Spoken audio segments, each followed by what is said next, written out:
다음 문제입니다. 무한평면도체에 대한 점전화 플러스 Q 쿨롱의 영상전환하고 물었습니다. 와, 이거는 거저 주는 거죠. 그쵸? 무한평면도체에 있어서 점전화에 대한 영상전환은 그놈의 크기와 같고 부호만 반대더라. 답은 2번 이렇게 바로 고를 수 있는 거 아니겠습니까? 그래서 이런 거 나오면 꿀꺽하고 삼켜 드시면 되겠습니다. 괜히 이상한 거 찍으셔가지고 퇴 하면서 뱉어내지 마시고요.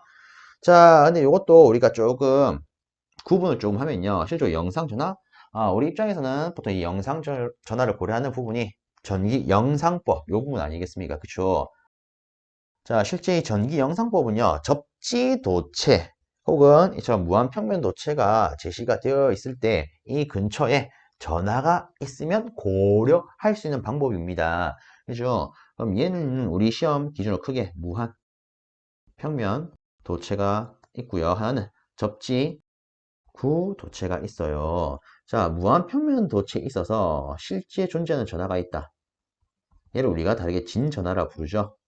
그렇죠. 요놈 같은 경우에 예를 들어 R만큼 떨어져 있다. 그럼 이때 영상전하는 똑같이 R만큼 떨어진 위치에 반대로 R만큼 떨어진 위치에 크기는 같고 부호가 반대가 되더라. 얘가 이제 영상전하 혹은 우리가 다르게 뭐 유도전하 이렇게 부를 수 있습니다. 그래서 무한평면도체 같은 경우에는 이런 개념을 가지는데 접지 구도체는 다르죠. 접지된 구도체가 있어요.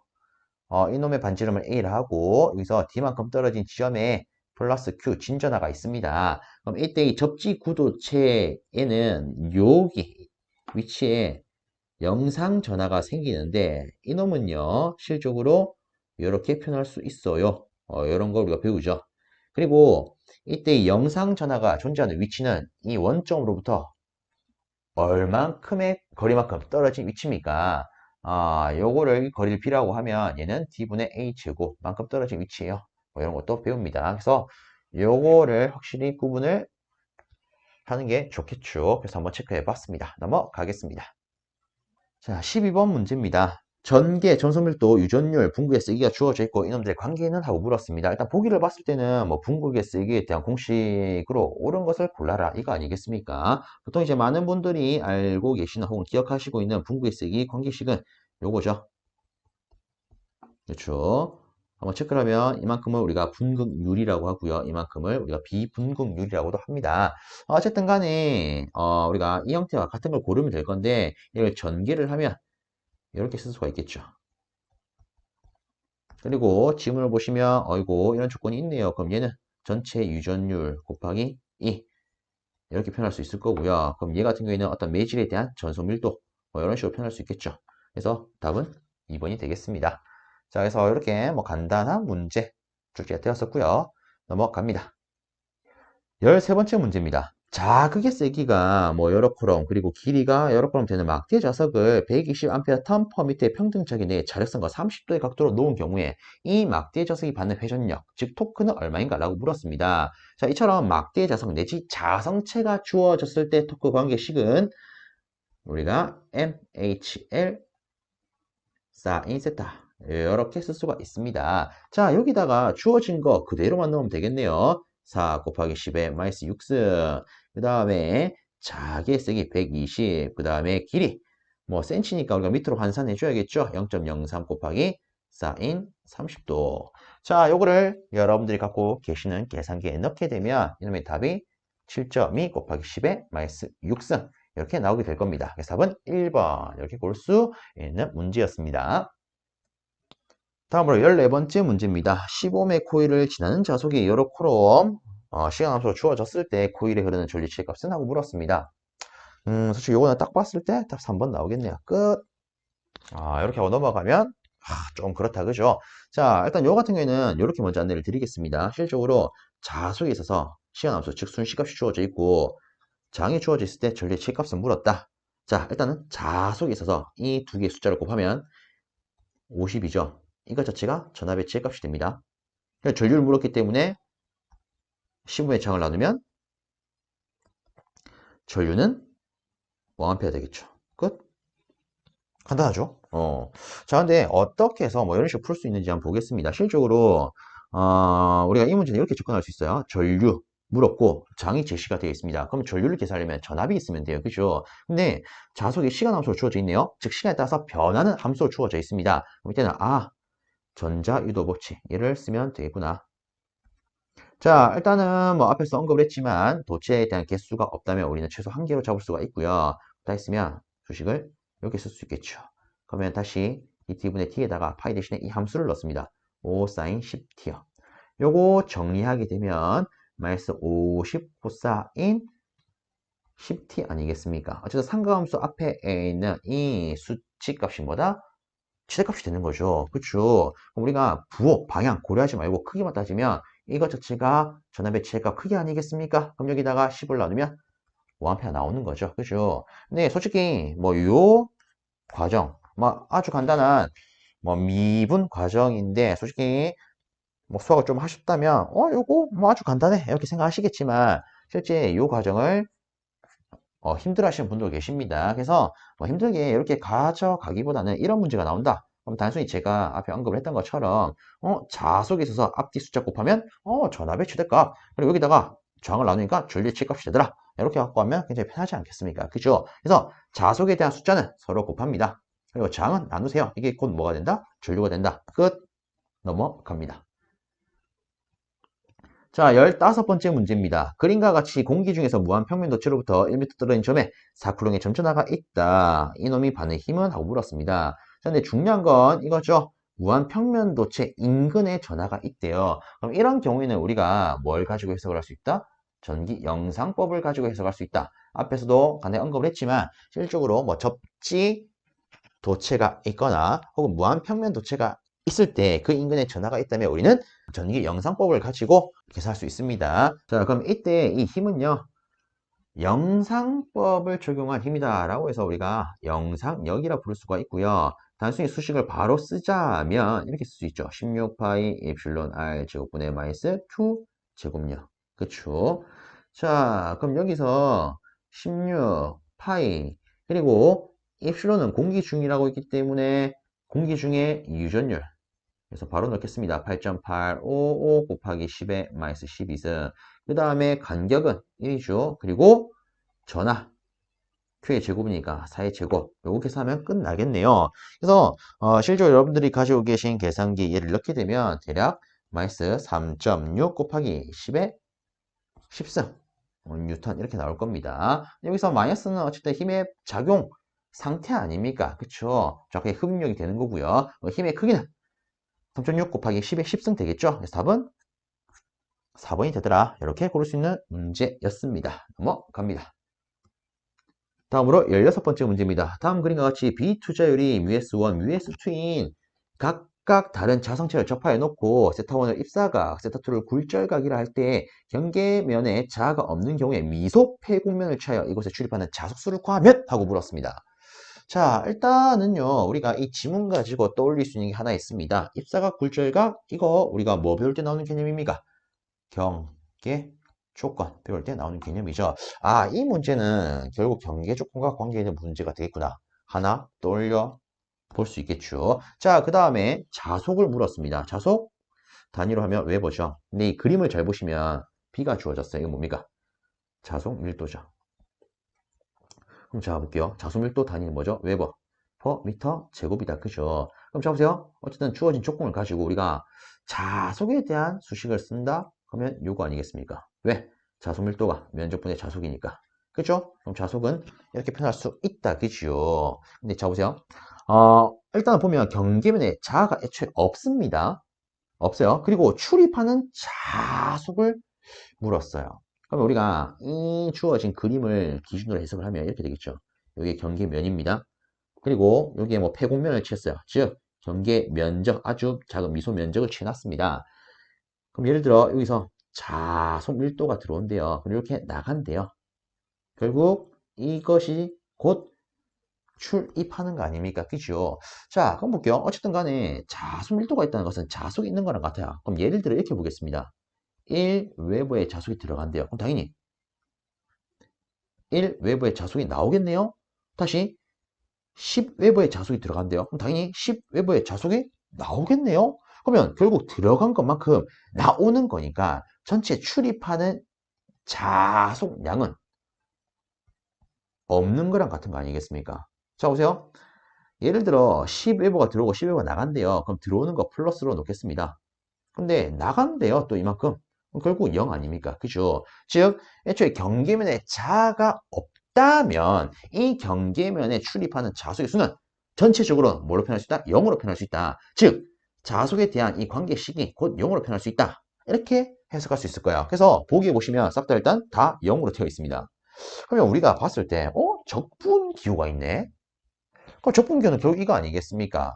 우리가 일단 수학적으로 말하기로 아주 작은 개념을 가지고 전체적인 원래 값을 알고 싶어요. 이때 적용하는 게 적분의 개념이죠. 그죠? 그럼 얘는 결국 어쨌든 미소, 면적 아주 작은 면을 기준했기 때문에 이 면에 대해서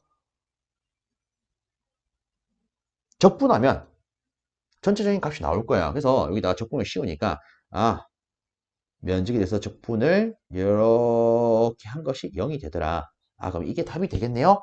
그럼 우리가 여기까지만 하면 3번이 답이 되겠네? 이렇게 생각할 수 있을 거예요. 근데 여기서 함정이 있습니다. 어떻게 했냐면 자, 제가 제일 처음에 이런 말 했어요. 경계의 조건을 우리가 생각해 볼 수 있을 것이다 라고요. 그쵸? 그리고 제시된 조건 중에 하나가 자속 밀도요. 우리가 알기로 자속 밀도는 이런 성질을 가지고 있다. 그쵸? 어떤 성질이 있느냐? 법선 성분이 연속량. 간단하게 언급을 하자면 우리가 수식 이렇게 짰다. 얘는요 모든 방향에 대해서 다 계산을 했다. 합한 거다 라고 볼 수가 있습니다. 근데 실질적으로 이 자속 밀도는 법선 성분에 대해서만 연속이기 때문에 실제 법선 방향만 따시면 되는 거 아니겠습니까? 그쵸? 근데 그림을 잘 보세요. 법선 방향이 결국 뭐죠? 경계면에 수직되는 방향이요. 근데 보니까 경계면에 수직되는 방향으로 n이라는 친구가 있습니다. 실제 이 n이 뭐냐면 법선 방향을 나타내는 법선 벡터입니다. 그래서 실질적으로 우리가 물론 이 보기를 봤을 때 잘은 구분이 안 될 수 있지만 다른 문자 기호와 벡터라는 것을 구분하기 위해서 이 n이 살짝 두꺼운 볼드체로 되어 있습니다. 물론 이렇게 봤을 때는 뭐지 뭐 차이가 없는 것 같은데 이렇게 느껴질 수 있는데 실제로는 약간 볼드체로 나왔었어요. 그래서 이 놈이 뭐다? 법선 벡터더라. 즉 자성또는 법선 상과 연속이기 때문에 얘를 이렇게 놓는 게 아니고 법선 방향을 고려해서 이 벡터를 첨가를 하자. 그래서 최종적인 수식은 이렇게 되겠습니다. 아시겠죠? 그래서 답은 정확하게 2번이 돼요. 보통 요 문제 같은 경우에는 이제 많은 분들이 아주 옛날 예측에 나온 문제기도 하고, 야, 이 뭔데? 라는 생각을 하셔서, 그냥 답만 외우고 넘어갈래? 이렇게 뭐 생각하시는 분들이 많지 않을까 싶은데, 실제 알고 보면 그렇게 뭐 어려운 내용은 아닙니다. 자, 다시 한번 체크를 하면 간단히 자속을 물었어요. 근데 그림상에 자속 밀도가 있기 때문에 일단 BS. 요거를 딱 떠올릴 수 있을 겁니다. 그리고 솔직히 이 문제는 좀 친절하게 모든 게 다 0이래요. 어쨌든 이 꼬라지로 구성된 걸 찾으면 됩니다. 그쵸? 보니까 얘는 B에다가 L이네요. 안 될 거예요. B에다가 S가 있죠. 일단 얘는 고려해 볼 만하고 얘도 B에다가 S가 있으니까 고려해 볼 만합니다. 얘도 일단 B에다가 S가 있는데 이상한 놈이 있네요. 얘는 일단 치우자고요. 단순히 이 꼴만 일단 보는 거니까 아시겠죠? 근데 여기서 입사가 굴절각이 주어졌으니까 경계 조건을 엎으면 자손밀도는 법선 성분의 연속이기 때문에 법선 성분만 따신다고 하는 법선 벡터를 넣어만 주자. 그래서 이 개념을 보니까 답은 2번이 되겠네. 이렇게 접근하시면 조금 더 수월하지 않을까 싶어요. 그래서 이렇게 한번 생각을 해보시길 바랍니다. 도움이 되실 거예요. 자, 넘어가겠습니다. 17번 문제입니다. 자유공간에서 X축과 Y축을 따라서 이런 균일한 무한정 선전화 놓여 있대요. 자, 점 3,3,3에서 전소 밀도는 하고 물었습니다. 단, I, J, K는 각각 X축, Y축, Z축에 대한 단위 벡터래요. 야, 이거 뭐죠? 자, 일단 이거 같은 경우에는 자, 제가 이렇게 안내를 한번 드려보겠습니다. 일단 I, J, K, 즉 X, Y, Z에 대한 모든 방향성이 다 나와 있기 때문에 모든 성분을 한번 고려를 해봅시다. 자, 편의상 이렇게 한번 그려볼게요. 엥? 자, 이렇게 놓고요. 여기를 뭐 X축, Y축, Z축이라고 놓겠습니다. 자, 그리고 이 X축과 Y축을 따라서 선전화가 이렇게 놓여 있대요. 그쵸? 그리고 물어보는 게 3, 3, 3 지점. 요, 애매하긴 한데, 요 지점에서 전속 밀도를 물었어요. 이거 어떻게 해야 되죠? 자, 일단 요것도 좀 체크하겠습니다. 요 지점을 우리가 좌표로 따지면 3, 0, 0이 될 거야. 요 지점은 0, 3, 0이 될 거야. 그쵸? 자, 일단은 보세요. 무한장 선전화. 뭐 다르게 도체 기준으로 말하면 무한장 직선 도체가 있습니다. 이때 이놈으로부터 형성될 수 있는 외부의 전기는요. 우리 이렇게 볼 수 있겠죠. 자, 예를 들어 여기에 어떤 선전화가 있어요. 자, 그러면 이 선전화로부터 수직 방향으로 이렇게 전기력선이 뻗어나가게 됩니다. 그치요? 이렇게 사방팔방으로 이렇게 뻗어나가게 될 거예요. 자, 근데 예를 들어 저는 요 지점의 전기의 세기를 계산하고 싶어요. 이때 우리가 떠올릴 수 있는 관계식은 2 파이 r분의 람다 아니겠습니까? 이때 r은 뭐죠? 이 선도체로부터 수선에 대한 길이 이게 r 아닙니까? 그쵸, 그쵸. 그러면 이 개념을 우리가 접목을 하게 되면요. 딱 이렇게 볼 수 있습니다. 이 X축에 있어서 이 점에 형성되는 전개는요. 일단 전개는요. 요 지점을 기준으로 요렇게 해석을 할 수가 있을 거고요. 이 방향 기준으로만 해석하면 될 거고요. 그 다음에 Y축에 대해서 Y축에 대한 선전화가 여기 형성하는 전개는 요 지점 기준으로만 이렇게 해석하면 될 거예요. 근데 자 보세요. 지금 제가 계속 언급하고 있는 게 전기를 언급을 했어요. 근데 구하고자 하는 게 뭐예요? 전속밀도죠. 그럼 얘는 어떻게 해야 됩니까? 단순하게 생각을 하면 각각 X축과 Y축을 따라 분포하고 있는 이 무한장 선 전하가 이 3, 3 지점에 정하는 전체 전기의 세기만 안다면, 자, 전체 전기의 세기를 저는 이렇게 놓겠습니다. 안다면 여기다가 유전율만 곱하면 이것 자체가 전속밀도 되는 거 아니겠습니까? 그쵸? 그래서 1차적으로는 이 전체 전기의 세기를 구하는 게 중요하다라고 볼 수가 있겠습니다. 그리고 여기서 또 중요한 거, 자, 일단 요거는 지우겠습니다. 자, 여기서 매우 중요한 것은 실적으로 각 축 성분에 있는 이 무한장 선 전하가 이 점에 작용하는 전기역선의 방향, 즉 전기의 방향이 달라요. 그럼 이때는 그 방향 성분, 즉 방향 벡터를 고려해 줘야 됩니다. 이처럼 서로 다른 방향이 나와 있을 때 우리가 벡터적인 관점에서 해석을 할 때 그 전기의 세기는요, 이렇게 표현할 수 있을 거예요. 2 파이 r분의 람다. 실적으로 이렇게만 쓰면은 전개의 크기 아니겠습니까? 방향까지 따질 때는 요 뒤에다가 방향 벡터를 곱함으로써 이렇게 표현할 수 있겠죠. 그러면 보통 이 방향 벡터는 뭘로 표현합니까? 얘는 거리 관점으로, 즉 변이 벡터를 가지고 표현을 합니다. 그러면 자, 저는 이렇게 놓을게요. 얘를 x축 기준, y축 기준으로 계산을 할 거예요. x축 기준으로의 전개 세기를 EX로, y축 기준으로의 전개 세기를 EY로 놓겠습니다. 그러면 여기로 가서 첫 번째 X축에 깔려있는 무한장 선 전하가 형성하는 전개 세기, 얘는 어떻게 구합니까? 일단 기본적으로 우리가 만든 수식, 우리가 떠올린 수식, 요거를 먼저 적어 놓겠습니다. 자, 먼저 이 방향 벡터부터 계산을 할 건데, 이 방향 벡터는요, 실제 변이 벡터를 가지고 우리가 표현할 수 있다라고 했어요.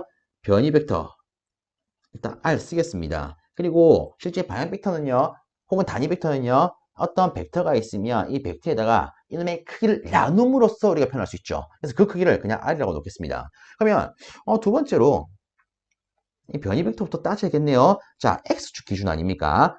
자, 이 파란 것만 보면 되는데 실제 이 그림을 보면 복잡하니까 제가 X축을 정면으로 봤다. 이렇게 봤다라는 기준의 그림을 그리겠습니다. 이렇게 바라보게 되면 X축은 이렇게 하나의 점으로 보일 거예요. 그쵸? 자, 그럼 이 지점은 이렇게 볼 수 있겠죠. Y축으로 3만큼, Z축으로 3만큼 올라간 지점이다. 즉, Y축으로 3만큼, Z축으로 3만큼 올라간 지점이다. 이 지점이 요 그림상에서는 3,3,3이고요. 그리고 이 지점은요, 3,0,0이에요. 그리고 실적으로 작용되는 방향은 이 방향 아닙니까? 그쵸. 이놈의 크기가 그냥 R이 되는 거고요. 이놈에 대한 전체 방향성을 고려한 벡터는 이렇게 변이 벡터가 되는 거죠. 자, 그럼 이 변이 벡터는 어떻게 계산합니까? 일반적으로는 도착 지점에다가 출발 지점을 뺨으로써 계산할 수가 있습니다. 즉, 우리가 요 놈을 벡터로 표현하게 되면 3i 더하기 3j 더하기 3k가 되고요. 얘를 벡터로 표현하면 그냥 3i 이렇게 되겠죠. 자, 도착지에다가 출발지를 빼면 뭐가 된다? 아, 이 변이 벡터가 되더라. 그래서 다시 적으면 이렇게 되겠죠. 여기다가 얘를 빼면 3j 더하기 3k야. 그러면 자, 우리가 일단 단위 벡터부터 한번 따져보겠습니다. 3j 더하기 3k. 그리고 밑에는 그 크기를 나누면 됩니다. 그럼 크기 할 때는 각각의 방향성분이 3이니까 루트 제곱 합해가지고 이렇게 표현할 수 있겠죠. 다 했으면 루트 18분의 3 묶어내면 i 더하기 k 이렇게 쓸 수 있겠습니다. 자, 그러면 우리가 이 조건을 가지고 여기다가 대입을 해보겠습니다. 대입을 하면 이렇게 되겠죠. 이 파이에다가 거리값. 실제 이 거리값은 우리가 이 단위 벡터 계산하면서 이미 도출했습니다. 이 아래쪽에 있는 이게 뭐예요? 변이 벡터의 크기, 즉 거리값 아닙니까? 그래서 다 했으면 여기다가 루트 18. 뭔가 한 개 빠졌네? 어라? 자, 여기서 정정 하나만 하겠습니다. 실제 우리 제가 오류를 하나 범했네요. 전개의 세기. 자, 적하의 선전에 의한 전개의 세기를 표현할 때 여기서 이게 끝이 아니고 하나 빠졌죠. 뭐가 빠졌습니까? 유전율요. 아이고, 얘가 빠졌네요. 그죠? 자, 그래서 요거 다시 조금 정정하겠습니다. 이렇게요. 근데 자유공간이니까 요거는 이렇게 공기 또는 진공 중의 유전율로 바꾸도록 하겠습니다. 자, 그럼 이 상태에서 다시 넣으면 여기에 이렇게 들어가겠죠. 그 다음에 요 위에 필요한 선 전환은 20이라는 형태로만 쓰겠습니다. 왜? 자, 주어진 거 보면 20 마이크로 쿨롱이에요. 근데 결국 나중에 우리가 구하고자 하는 전선밀도의 단위도 마이크로 쿨롱입니다. 그럼 마이크로는 굳이 환산할 필요가 없겠죠. 자, 이 상태에서 우리가 뒤에 있는 이 방향 벡터 앞에 구했던 이놈을 넣습니다. 아이고, 왜 이러지? 자, 다시 이렇게 되겠죠. 그렇죠? 그러면 자, 요거 같은 경우에 우리가 좀 정리를 하면 얘가 이렇게 나올 겁니다. 앞에 거 정리할 수 있는 거 다 정리를 하게 되면 얘가 3파이 에프실론 제로분의 5 i 더하기 k 이렇게 나올 거예요.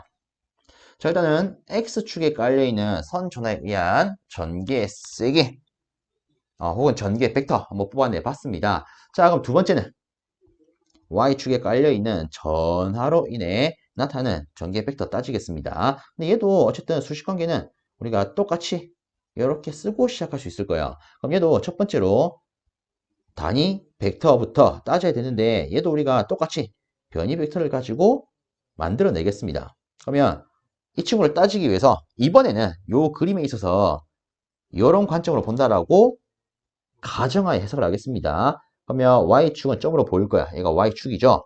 자, 그럼 이 지점은 이제 이렇게 볼 수 있습니다. y축 기준으로 x축으로 3만큼, z축으로 3만큼, 즉 x축으로 3만큼, z축으로 3만큼 이거 아니겠습니까? 자, 그럼 여기가 3,3,3 되는 지점. 그럼 여기는 이 지점이니까 0,3,0 되는 지점. 그럼 실질적으로 작용 방향은 이 방향이겠죠. 그러면 이때 앞에 했던 개념 그대로 도착지에다가 출발지를 빼므로써 이놈에 대한 벡터를 만들어낼 수 있죠. 바로 쓰면 이렇게 될 겁니다. 3i 더하기 3k요. 그쵸?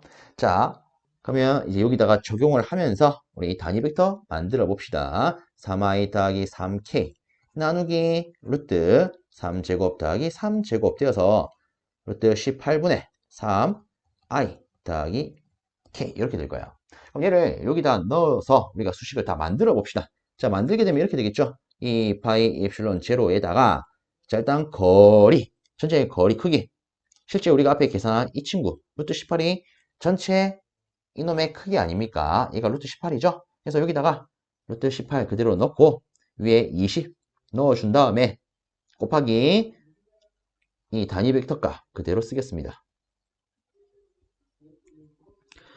그래서 얘도 일단 이 ik를 제외하고 나머지를 싹 다 계산을 하게 되면 혹은 수식을 정리하게 되면 얘는 이렇게 나옵니다.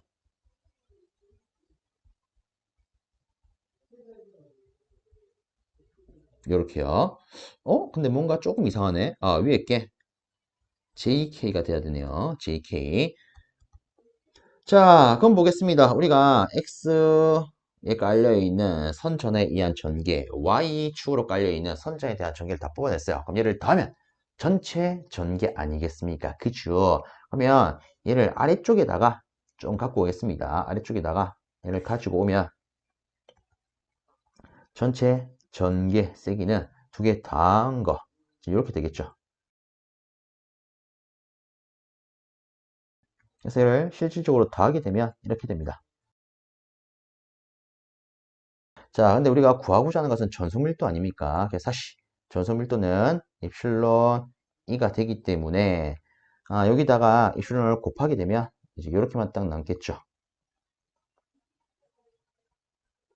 답은 2번 되겠습니다. 그래서 실제로 이 문제는 꽤나 조금 복잡하게 느껴질 수 있는 문제가 되겠습니다. 그래서 이런 게 나왔었구나 참고해 주시길 바랍니다. 자, 18번째 문제입니다. 무손실 매질에서 고유 임피던스값, 비투자율값, 그리고 자기 함수가 주어졌을 때 각속도라고 물었어요. 야, 이 뭐죠, 이거? 자, 일단 요거 같은 경우에는 실질적으로 어떻게 풀 수 있느냐? 얘는요, 위상정수를 이용해서 풀 수가 있습니다. 위상정수, 우리가 흔히 베타라고 배우는 라디안 퍼 미터 이 값요. 즉 단위 길이당 위상의 지연 정도를 나타내는 이 위상정수에 대한 관계성을 가지고 풀 수 있는 문제가 되겠습니다. 자, 요거는요, 제가 이렇게 한번 안내를 드려볼게요. 물론 이제 많은 분들께서 실제 이론 공부하시면서 한 번쯤 보셨을 내용인데, 자, 예를 들어, 일단 지금 보면 자기 기준으로 주어져 있기 때문에 저도 이제 자기 기준으로 표현하겠습니다. 자, 일단 요 축을 Z축 기준으로 표현하겠습니다. 자, 예를 들어 Z축으로 전파하는 어떤 자기적인 파형이 있습니다. 자, 얘는 위상 지연이 없는 아주 이상적인 파형이라고 할 때 이 함수는 우리가 이렇게 쓸 수가 있겠죠. 자기에 대한 최대값에다가 sin 오메가 t 이렇게요. 자, 근데 위상 지연이 있는 파형이 있다라고 했을 때 이런 식으로 자, 그럼 이놈은 어떻게 쓸 수가 있느냐? 이렇게 쓸 수가 있습니다. sin 오메가 t 마이너스 베타 z요. 자, 보겠습니다. 실적으로 우리가 보통 생각을 하기로는 우리가 두 판을 기준했을 때 지연되는 이 위상에 대한 값이 여기 들어가야 되는 거 아니야? 이렇게 생각할 수 있습니다. 근데 실제로는 이놈 자체가 그 위상에 대한 지연 값이에요. 이게 무슨 말이냐면 자 보겠습니다. 위상정수 자체가 단위 길이당 지연되는 각도 아니겠습니까? 그죠? 근데 자, 애초에 제가 예시를 이렇게 들었습니다. Z축으로 전파하는 자개를 기준으로 할 것이다. 그쵸? 그러면 이때 이 Z축에 대한 전파 거리를 표현하게 되면 이 Z에 대한 단위가 미터가 되는 거 아니겠습니까? 즉, 베타 Z 단위로 해석을 하게 되면 라디안 퍼 미터 곱하기 미터이기 때문에 약분되어서 이 두 곱 자체가 뭐가 된다? 지연되는 위상값이 되는 겁니다. 아시겠죠? 그러면 자 우리가 정상적인 즉 지연이 없는 이 파동에 대해서 파동 입장에서 상대적으로 느껴질 수 있는 위상 즉 이 전체 위상을 우리가 세타라고 잡았을 때 이렇게 표현할 수 있겠죠. 자 이렇게 표현했을 때 좀 더 해석을 하게 되면 이제 이렇게도 볼 수 있습니다. 어쨌든 얘들이 시간 함수이기 때문에 시간에 대해서 따져보기 위해서 시간에 대한 변화를 고려할 겁니다. 즉 미분을 취해 줄 거예요. 자 이렇게 양변에 미분을 취했을 때 우리가 한 가지 따져야 되는 것은 이 상대적인 위상은요 실질적으로 우리가 단위 길이마다 일정한 값으로 취급할 수 있습니다. 자 이게 무슨 말이냐면 이런 거예요. 간단히 취급을 할 때 예를 들어 제가 10m를 1m를 가고 싶대요. 걸어가고 싶대요. 근데 앞에서 뭐 어떤 방해가 있어 가지고 제가 목표했던 1m를 뭐 한 걸음에 가지 못하고 예를 들어 한 0.9m까지만 갔다라고 보겠습니다. 그럼 실제 우리는 이렇게 볼 수 있겠죠. 원래는 1m 가야 되는데 0.1m만큼 지연이 생겨가지고 0.9m만큼만 갔다고요. 그쵸? 그러면 이 단위 길이 당에 있어서 나타난 지연 정도는 0.1 정도가 됩니다. 그럼 그 다음에 똑같은 기준으로 1m를 걸어가고자 할 때 똑같이 지연의 정도가 발생을 했다면 결국 난 다시 0.9m만 갈 거야. 즉 단위 길이에 대해서 다시 지연되는 정도가 얼마큼 나타난 겁니까? 0.1만큼 나타난 거죠. 그죠? 즉 단위 길이 당에 대해서 상대적인 지연의 정도는 항상 똑같이 나오게 된다라는 겁니다. 아시겠습니까? 그럼 이때 이 상대적인 위상에 대한 변화는 실제로 이루어지지 않기 때문에 이 미분값은 0이 됩니다. 그리고 요 놈은 t에 대해서 미분을 하게 되면 오메가가 되고요. 즉 각속도가 되고요. 그 다음에 뒤에 것은 자 이렇게 쓰겠습니다. 베타 쓰고 dt분의 dz라고 놓을게요. 실제 얘를요 우리가 단위적으로 해석을 하게 되면 z는 전파되는 거리 즉 미터가 되는 거고요. t는 시간 얘들은 미터 퍼 세커가 됩니다. 미터 퍼 세커? 아 이놈 자체가 결국 뭐가 된다? 파에 있어서 전파 속도가 되더라. 그래서 우리가 이 수식을 다시 적으면 이렇게 쓸 수가 있습니다. 그러면 우리가 이제 얘를 이항한다라고 했을 때 이렇게 볼 수 있겠죠. 결국 이 값 자체가 0이 되는 거기 때문에 이렇게 쓸 수가 있겠네요.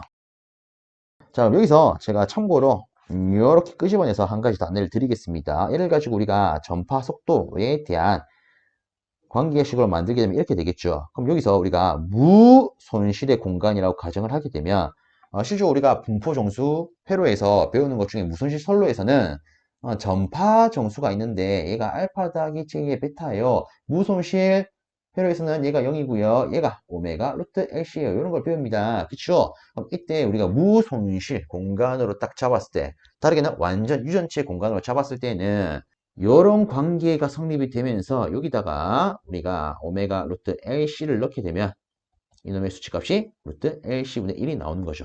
혹은 다르게 LC는 뮤 입실론과 같기 때문에 이렇게 표현할 수 있는 거죠. 그래서 이거는 참고적으로 이렇게 나오는구나 봐주십시오. 자, 어쨌든 중요한 것은 요 관계예요. 실질적으로 우리가 위상정수를 가지고 어떤 수식을 딱 짰을 때에는 이런 관계가 성립이 됩니다. 그럼 자 보세요. 그러면 이 놈을 가지고 어떻게 이 문제를 풀 수 있는데 자 일단은 요 부분은 조금 제가 지우도록 하겠습니다. 자 요것만 조금 기억을 해 주십시오. 아시겠죠? 그리고 이거 하나 체크하고 갑시다. 우리가 어떤 파동에 있어서 함수로 표현할 때는 이 베타가 어디 들어간다? 어떤 축 성분 앞에 들어갑니다. 오메가 t 마이너스 그리고 축 성분 앞에 곱해진다. 이게 베타요. 그러면 요거 체크하고 지우겠습니다. 자 보세요. 지금 지문을 보시면 여러 함수가 주어져 있습니다. 보면 Z축 성분이 나와 있어요.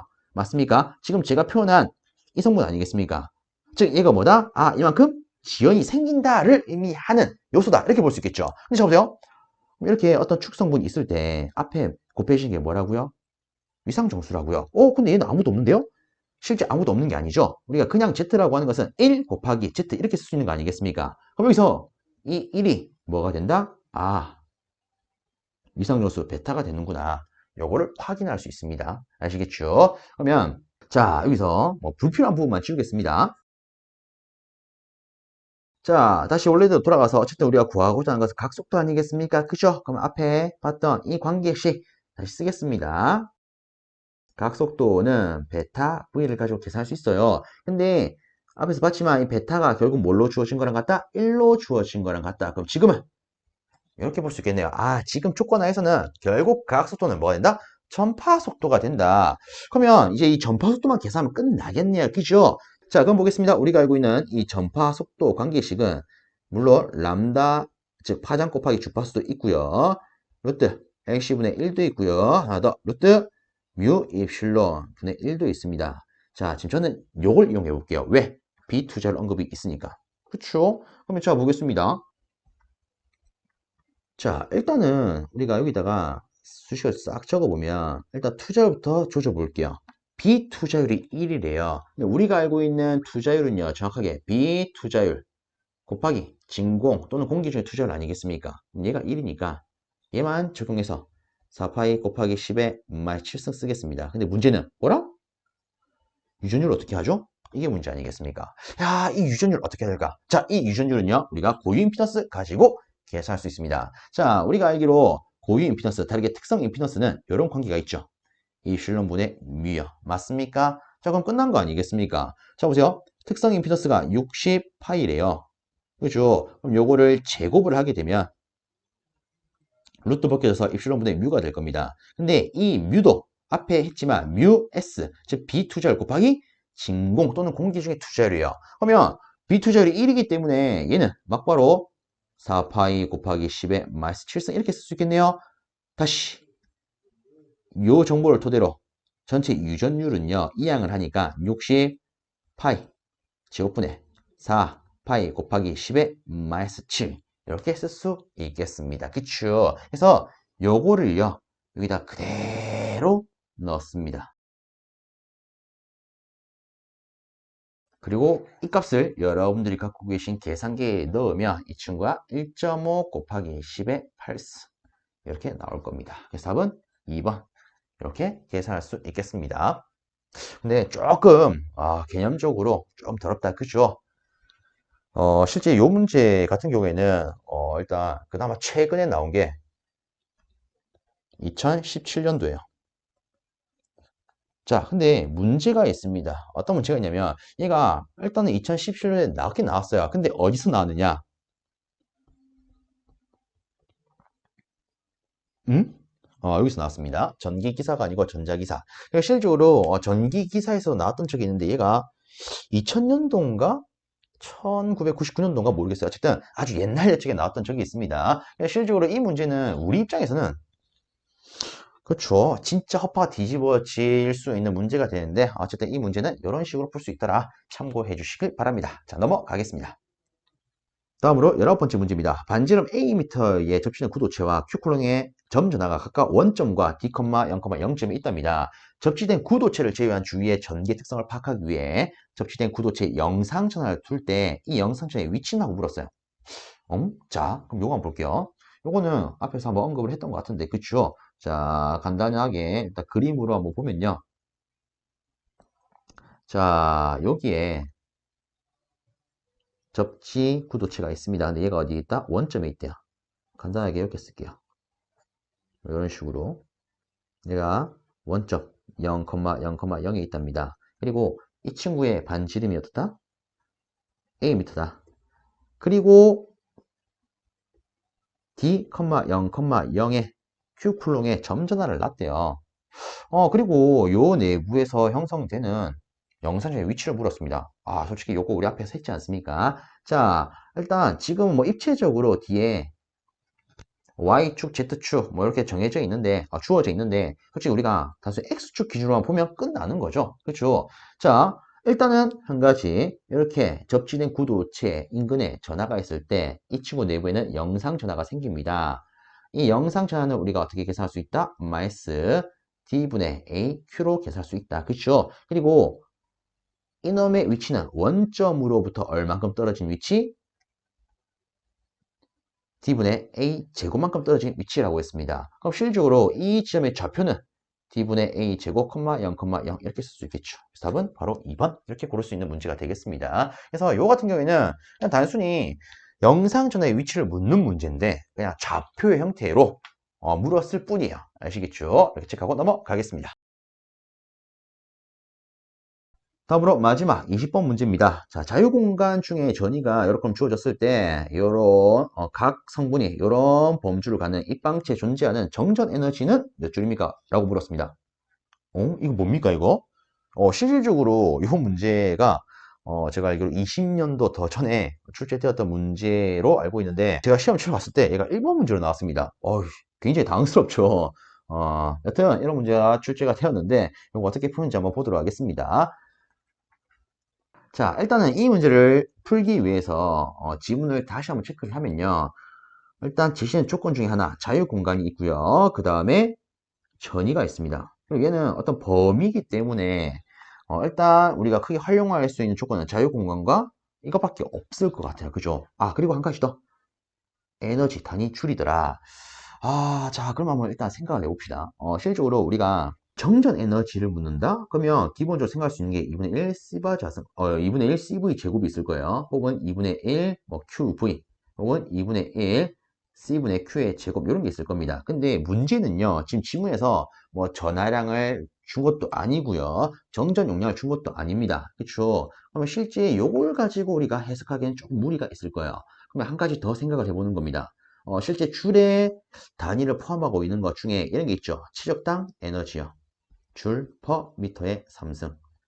그럼 얘는요, 우리가 일단 요것만 한번 돌려보겠습니다. 2분의 1 입실론 E의 제곱요.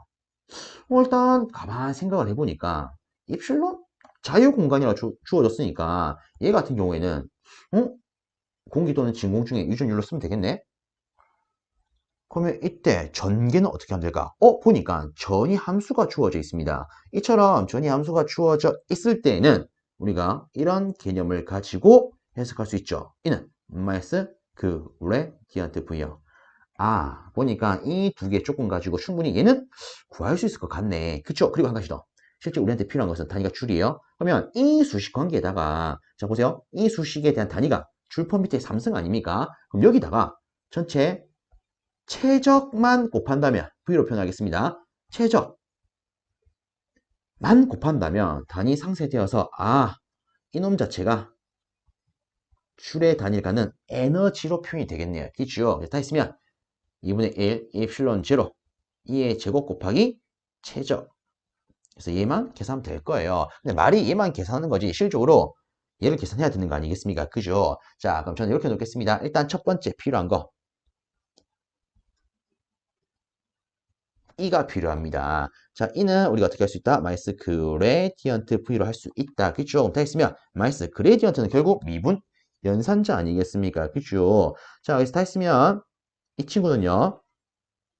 라운드 x분의 라운드 i 더하기 라운드 y분의 라운드 j 더하기 라운드 z분의 라운드 k로 표현할 수 있을 거고요. 네, v는 3x 더하기 y 이렇게 표현할 수 있을 겁니다. 그럼 얘를요 각각 일단 전개 한번 해보면 이렇게 되겠죠. 라운드 x분의 라운드에 3x 더하기 yi 더하기 라운드 y분의 라운드에 3x 더하기 yj 더하기 라운드 z분의 라운드에 3x 더하기yk요. 자, 그럼 요거 한번 계산해 봅시다. 자, 마이너스 일단 그대로 쓰고요. 얘는 x에 대한 미분 아니겠습니까? 얘를 x에 대해서 미분하면 3만 남겠네요. 그리고 뒤에 남는 i 붙여줍니다. 자, 그 다음으로 얘는 y에 대한 미분 아니겠습니까? 그럼 얘는 0이 될 거고 얘는 1 되겠네요. 그럼 1 되고 그렇죠. 얘를 y에 대해서 미분하면 1이 되고 뒤에 j가 있으니까 얘는 그냥 j 이렇게 쓸 수 있겠네요.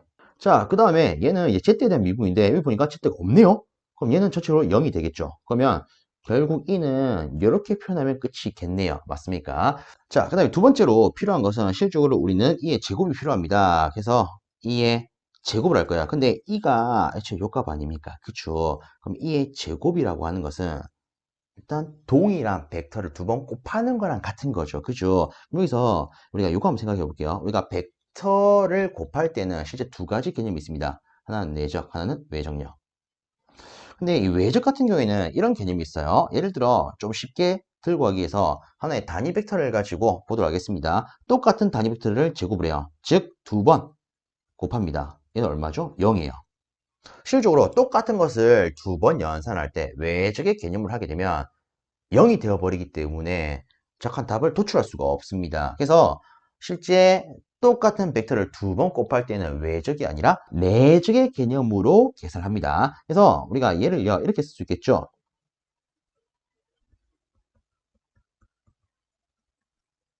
이렇게요. 근데 마이너스는 어차피 제곱하면 플러스가 되니까 얘를 다 했으면 내적의 개념으로 계산할 수 있기 때문에 이런 식으로 쓸 수가 있습니다. 그럼 이건 내적 계산하면 이렇게 되겠죠. 2 곱하면 9 곱하면 1 해서 10이 되더라. 자, 그럼 이제 우리는 2의 제곱이 10이라는 걸 뽑아냈습니다. 그쵸? 그럼 얘를 다 있으면 이렇게 쓸 수 있겠죠. 이렇게요. 맞습니까? 자, 근데 이제 문제가 하나 있습니다. 어떤 문제가 있느냐? 자, 일단 지금 보면 최저값이 필요한데 이 지문에 확실하게 최적이 있는 게 아니라 최적을 구성할 수 있는 요소, 즉 x, y, z에 대한 범위를 줬어요. 이 범위를 가지고 전체 최적을 구해야 된답니다. 그럼 이때 우리가 쓸 수 있는 개념, 전체 값을 구하기 위해서는 뭐할 수 있다? 각 면에서 적분을 할 수가 있다. 그쵸? 그럼 저는 이렇게 놓겠습니다. 어쨌든 이 최적 앞에 있는 이 값들은 싹 다 하나의 상수 아닙니까? 2분의 1, 8.85 곱하기 10 마이너스 12승 그리고 10. 그럼 얘는 상수니까 그냥 바로 계산하겠습니다. 5 입실론 제로라고요. 그러면 요 놈을 우리가 적분 개념으로 바꿔야 되는데, 그쵸? 어쨌든 이 v라고 하는 것은 x 곱하기 y 곱하기 z로 바꿀 수가 있겠다. 그죠? 그럼 요 놈을 순차적으로 이렇게 하겠습니다. 이런 식으로요. 즉 어떤 상수에 대해서 실질적으로 뭐 이렇게 적었지만 실제 안에 1이 있는 거랑 같죠. 그럼 이런 경우에는 그냥 순서대로 뭐 편의상 안에서 x부터 y, z까지 적분을 하면 되는데, 자 근데 얘들은 보면 어쨌든 x, y, z에 대한 범위가 0에서 1로 다 같아요. 그러면 동시에 그냥 바로 적분을 하도록 하겠습니다. 1을 x에 대해서 적분하면 x가 될 거고요. 얘를 다시 y에 대해서 적분하면 y가 곱해질 거고, z에 대해서 적분하면 z가 곱해질 거예요. 그리고 전체적인 범위는 공통으로서 0부터 1까지죠. 어쨌든 이 값 자체가 모두 1을 대입하고 0을 대입하면 전체적으로 1이 되겠네요. 그럼 최종적으로 답은 에너지는 결국 5 입실론 제로와 같구나. 그럼 여기다가 입실론 제로 대신에 8.855 곱하기 10의 마이너스 12승을 넣게 되면 이놈의 대략적인 값이 4.43 곱하기 10의 마이너스 11이 나오게 됩니다. 그러면 얘는 약 4.4 곱하기 10의 마이너스 11로 취급할 수 있으니까 답은 2번이 됩니다. 자, 이렇게 해서 실제 제가 이제 시험장에서 풀었던 20개 문제를 한번 쫙 봤습니다. 일단 뭐 여러분 입장에서 봤을 때 꽤나 더럽게 느껴질 수 있는 문제도 몇 개 있었어요. 그죠? 일단은 이제 개개인별로 시험 문제가 다 달리 나오기 때문에 제가 앞서 말했던 것처럼 지금 봤던 문제는 이런 것도 있었구나 참고용으로 바라봐 주시고요. 자, 어쨌든 이 영상이 앞으로 시험을 준비하는 많은 분들께 어떻게든 좀 도움이 되었으면 좋겠습니다. 자, 이렇게 마무리하도록 하겠습니다. 여러분들 영상 보시느라 수고 많으셨고요. 저는 또 다음에 다른 영상으로 찾아뵙겠습니다. 수고 많으셨습니다.